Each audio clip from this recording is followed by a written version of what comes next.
Des Business Angels au féminin, je vous présente mes invités. Sarah Huet, bonjour, bienvenue. Vous êtes la fondatrice du cabinet Female Agency. À vos côtés, Émilie Daversin, bonjour, la cofondatrice de VO2 Group. Et on va découvrir ensemble Leia Capital, ce fonds d'investissement 100% féminin que vous avez créé avec d'autres femmes chefs d'entreprise. D'abord, un mot quand même de vos business respectifs. VO2 Group, c'est quoi, Émilie Daversin ? Alors, VO2 Group, c'est une boîte qui est dans la tech, c'est une ESN, société de conseil en transformation digitale. Nous accompagnons les grands groupes dans leur transformation. Nous sommes 450 consultants aujourd'hui en France et dans le monde. Voilà. Female Agency, c'est quoi ? Female Agency, donc c'est un cabinet de recrutement. On place des top talents féminins dans les entreprises de la tech, les startups, les scale-up, donc les plus grosses startups, et les fonds d'investissement. Très bien, ben voilà, comme ça on a posé le décor avec 12 autres femmes entrepreneurs, dirigeantes, créatives, avocates. Vous avez donc créé Leia Capital. Ça commence par un constat, j'avoue, je me doutais quand même que c'était beaucoup plus compliqué pour les femmes, mais je suis tombé de ma chaise quand j'ai vu ce chiffre du baromètre Sista 2019. Les fondatrices d'entreprises lèvent en moyenne, écoutez bien, 2,5 fois moins, 2,5 fois moins que les fondateurs auprès des principaux fonds d'investissement. Bref. Ça s'appelle du machisme pur, hein. C'est vraiment la définition du machisme. Mais moi, ce qui m'intéresse dans votre démarche, c'est plutôt que de crier au scandale, vous avez décidé d'agir. C'est quoi le principe de Leia Capital ? Qu'est-ce qui veut démarrer ? Allez, Sarah Huet. Oui, alors Leia Capital, donc c'est un fonds, un collectif de business angels. Donc on a toutes mis déjà une poche nous-mêmes. Ouais. Donc c'est un collectif. On investit dans des projets qui sont assez jeunes et c'est là où se pose le vrai problème. Donc des tickets entre 25 et 70 000 euros. Ouais. Pour financer du coup l'entrepreneuriat féminin. On est donc que des femmes et avec deux missions. Donc la première mission qui est d'accélérer le business des femmes, de financer l'entrepreneuriat féminin, et puis la deuxième mission qui est de promouvoir l'investissement au féminin. Et c'était très important pour nous aussi. Cette deuxième mission est vraiment complémentaire à la première. Émilie, tu veux peut-être aussi parler du coup de notre thèse d'investissement ? Oui, alors on investit dans des startups en développement, hein, bien évidemment, dont des tickets de 30 à 70 cas. Et alors, on ne s'interdit pas d'investir dans différents domaines, mais l'essentiel, c'est quand même d'avoir une petite dimension tech. En tout cas, pour moi, c'est essentiel. On sait aujourd'hui que ça drive l'essentiel de la croissance des jeunes entreprises. Donc voilà, une solution drivée par l'IA, une plateforme digitale, voilà. Ça, ce sont les secteurs, on va dire, que vous privilégiez. Le constat que j'ai fait à l'instant, est-ce que vous l'avez vécu l'une et l'autre quand vous avez créé vos entreprises, Émilie Daversin ? Alors moi, j'ai cofondé mon entreprise avec mon mari. Nous avons aujourd'hui 9 partenaires. Ce sont tous des messieurs, donc je suis toute seule et ça se passe très très bien. Néanmoins, voilà, bien évidemment, je pense que je me serais pas forcément lancée toute seule il y a 10 ans. Donc ça c'est évident. Le marché était encore plus petit. Nous n'avons pas levé de fonds, donc je ne me suis pas confrontée à ce sujet-là. En revanche, quand j'ai essayé de lancer une start-up il y a 5 ans, effectivement, le problème de l'investissement s'est tout de suite posé.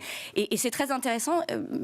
Les femmes n'étaient pas toujours les plus motivées pour accompagner le projet, qui en l'occurrence était tech, peut-être un petit peu trop en avance. Donc voilà, c'est pas seulement un sujet homme-femme. Je crois qu'au global, le marché n'était pas mûr il y a quelques temps pour accompagner les projets de femmes.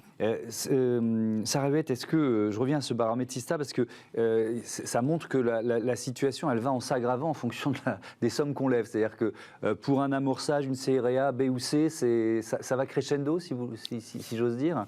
Alors, le problème, et en fait, il y en a à tous les stades. Tous les stades. Le problème principal, c'est en fait, dès l'amorçage, ces chiffres que vous avez évoqués, 2% aussi des fonds levés par des projets uniquement féminins, c'est un autre chiffre. On reste sur le même ratio, 2% des fonds levés, 20% de femmes entrepreneurs. Pourtant, donc il y a des dossiers, et nous, on en a reçu beaucoup. On a reçu 50 dossiers en quelques semaines, puisqu'on vient juste de lancer 50 dossiers. On a regardé 10, on a déjà investi dans 2. Donc, il y a des dossiers, il y a une profondeur de marché et simplement en face, en effet, c'est un monde d'hommes. Émilie en a parlé. Moi, je viens de ce monde-là, du monde de l'investissement, et c'est vrai qu'on a des ratios qui sont ce qu'ils sont, c'est-à-dire 10% d'hommes décideurs dans les fonds d'investissement. On est à peu près au même ratio que ce qui se passe aux États-Unis.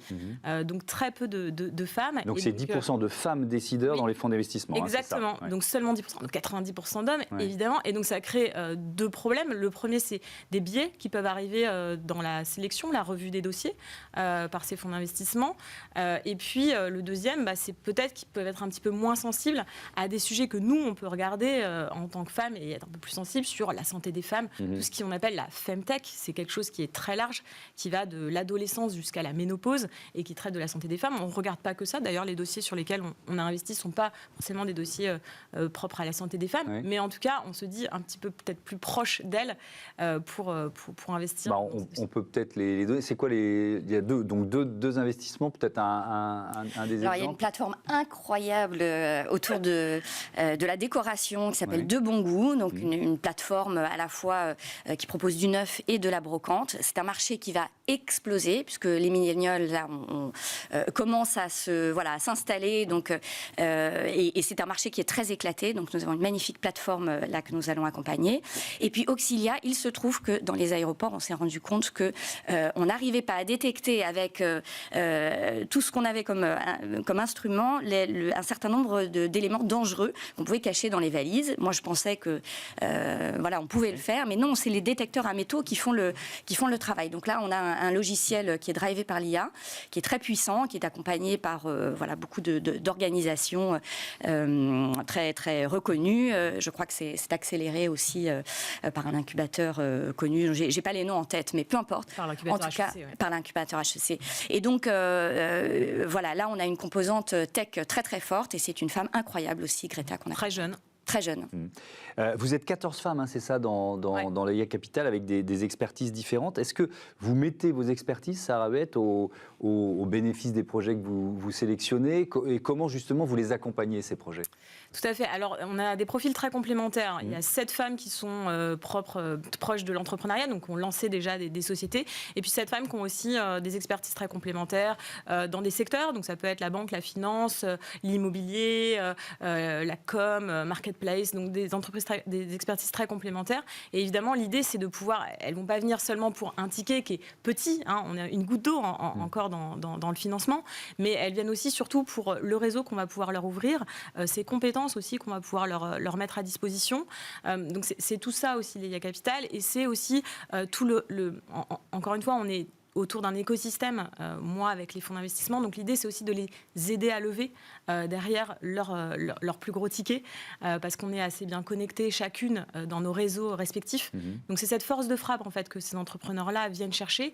Et au-delà de ça, je pense que c'est un côté très confiance. Alors, en tout cas, c'est le cas pour les premiers projets qu'on accompagne, d'être reçu par des femmes, et la bienveillance qu'on peut aussi porter et apporter en revoyant leurs projets. Je pense que c'est aussi ce qu'elles recherchent, et parfois elles se mettent elles-mêmes des conditions peut-être un peu limitantes face à que des hommes. Là, c'est l'inverse, on n'est que des femmes, donc c'est aussi quelque chose de différent pour elles, et on va les accompagner tout au long, évidemment, tout au long de leur aventure. Émilie Daversin, est-ce que c'est aussi se préparer au pitch, quoi, et aux biais auxquels elles vont, alors peut-être leurs propres biais, mais les biais auxquels elles vont être confrontées chez leurs interlocuteurs essentiellement, vous l'avez dit, masculin, 90% masculin. Oui, bien évidemment, mais il y a vraiment cette dimension de confiance, de valorisation. Moi, je suis entrepreneur depuis 10 ans. C'est très dur, il faut tenir le choc. Et je pense que les femmes ont besoin d'être valorisées pour donner le meilleur d'elles-mêmes. Et ça, j'en suis absolument convaincue. Tout ce qu'on observe autour du marché de l'investissement, tout ce qu'on observe autour des femmes et de la tech, c'est à peu près pour moi le même sujet. Les femmes ont besoin d'être valorisées, elles ont besoin d'être sur des éléments concrets, pouvoir se sentir reconnues dans ce qu'elles font. Et je pense que l'EIA Capital offre cette dimension très personnelle, très intime, qui est essentiel à l'entrepreneur s'il veut se dépasser. Sinon, honnêtement, l'aventure ne vaut pas vraiment la peine. Ouais. Je crois que vous l'avez dit, c'est un binôme à chaque fois qui va accompagner le projet, c'est ça, Sarah? En fait, oui, dans la revue des dossiers, on est toujours en binôme ou en trinôme, donc ce qu'on appelle la due diligence, quand on regarde les dossiers et quand on les investit. Et puis ensuite, par contre, les décisions d'investissement sont collégiales, donc on est tout ensemble et on reçoit les entrepreneurs tout ensemble. On essaye d'avoir 2-3 deals chaque mois qu'on reçoit et qu'on écoute, du coup.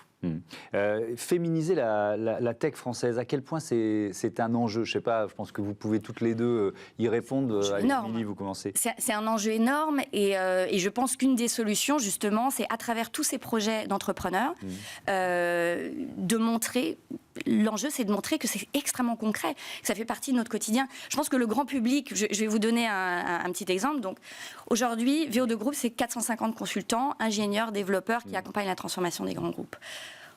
Je le dis que je suis femme entrepreneur et que j'ai ce parcours. Ça n'intéresse personne.